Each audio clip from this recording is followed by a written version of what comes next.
Halo semuanya, Assalamualaikum warahmatullahi wabarakatuh. Dalam video ini saya akan menjelaskan hasil diskusi saya yaitu tentang negara dan konstitusi. Topik ini sangat penting karena berbicara tentang bagaimana sebuah negara berdiri, dijalankan, dan diatur oleh dasar hukum yang disebut konstitusi. Kita akan bahas mulai dari pengertian negara, cirinya, unsur-unsurnya, kemudian apa itu konstitusi, sampai hubungan keduanya dalam kehidupan bernegara. Di sini yang pertama yaitu ada pengertian negara. Negara pada dasarnya adalah organisasi tertinggi ataupun yang tertua yang dimiliki oleh kekuasaan untuk mengatur kehidupan bermasyarakat dalam suatu wilayah tertentu demi mencapai tujuan bersama seperti keadilan, keamanan, dan kesejahteraan rakyat. Menurut ahli politik Miriam Budiarjo, negara adalah suatu organisasi dalam suatu wilayah yang mempunyai kekuasaan tertinggi yang sah dan ditaati oleh rakyatnya. Di sini ada 4 unsur utama dalam sebuah negara. Yang pertama yaitu ada rakyat, yaitu semua orang yang menjadi penghuni dan warga negara di wilayah tersebut maupun di lingkungannya.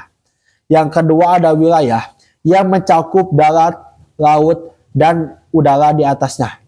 Yang ketiga yaitu ada pemerintahan yang berdaulat, yaitu pihak yang memegang kekuasaan tertinggi untuk menjalankan roda pemerintahannya.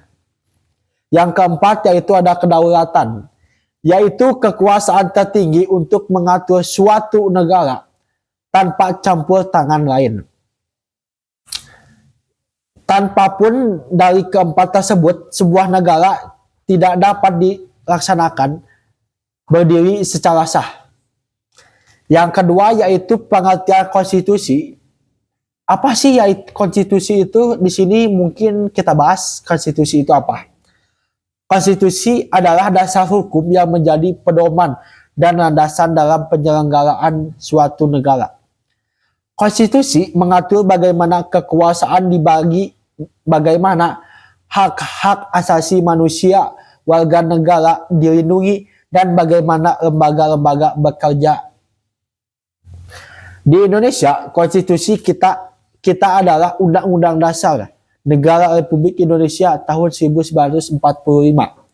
Bukan hanya sekedar dokumen hukum, tetapi menjadi pedoman moral dan politik bagi seluruh penyelenggara negara tersebut. Fungsi konstitusi antara lain menentukan bentuk dan sistem pemerintahan, mengatur hubungan antara pemerintah dan rakyat, menjamin hak-hak asasi manusia, dan menjadi dasar hukum tertinggi di negara tersebut. Di sini ada hubungan negara dan konstitusi. Negara dan konstitusi memiliki hubungan yang sangat erat. Negara tidak bisa berdiri tanpa konstitusi, karena konstitusi adalah landasan hukum dan pedoman dalam menjalankan kekuasaan. Tanpa konstitusi, kekuasaan tidak bisa digunakan secara sewenang-wenang ataupun seenaknya. Sebaliknya, konstitusi juga tidak bisa diterapkan dalam konteks suatu negara yang nyata. Jadi, keduanya harus saling menentukan konstitusi, siapa yang berkuasa, bagaimana kekuasaan itu dijalankan, serta bagaimana rakyat dapat mengawasi pemerintahannya. Dengan kata lain, konstitusi berfungsi membatasi kekuasaan agar tidak terjadi penyalahgunaan. Yang keempat yaitu negara dan konstitusi di Indonesia. Indonesia adalah negara hukum, bukan negara kekuasaan. Hal ini tercantum dalam pasal 1 ayat 3 Undang-Undang Dasar 1945. Negara Indonesia adalah negara hukum. Artinya, semua tindakan pemerintah, lembaga, maupun warga negara harus berdasarkan hukum, bukan atas kehendak pribadi. Beberapa contoh penerapan konstitusi di Indonesia antara lain: pemilihan umum dilaksanakan secara langsung, umum, bebas, rahasia, jujur, dan adil sesuai Undang-Undang 1945 yang tertera di situ. Di sini ada hak asasi manusia dijamin oleh konstitusi pasal 28A dan 28J. Lembaga-lembaga negara seperti DPR, Presiden, dan Mahkamah Konstitusi atau yang bisa kita sebut MK diatur dengan jelas dalam Undang-Undang Dasar 1945. Dengan demikian, konstitusi menjadi pedoman utama bagi jalannya pemerintahan Indonesia. Kesimpulan yang bisa saya dapat dari negara dan konstitusi adalah wadah di kehidupan bersama.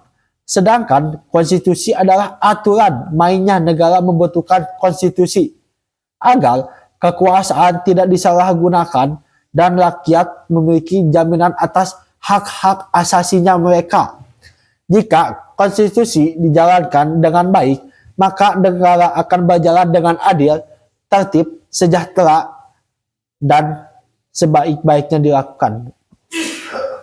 Di sini kalimat penutup yang bisa saya sampaikan tentang diskusi ini yaitu warga negara Indonesia harus menghargai dan menjalankan nilai-nilai maupun moral yang terkandung dalam Undang-Undang Dasar 1945.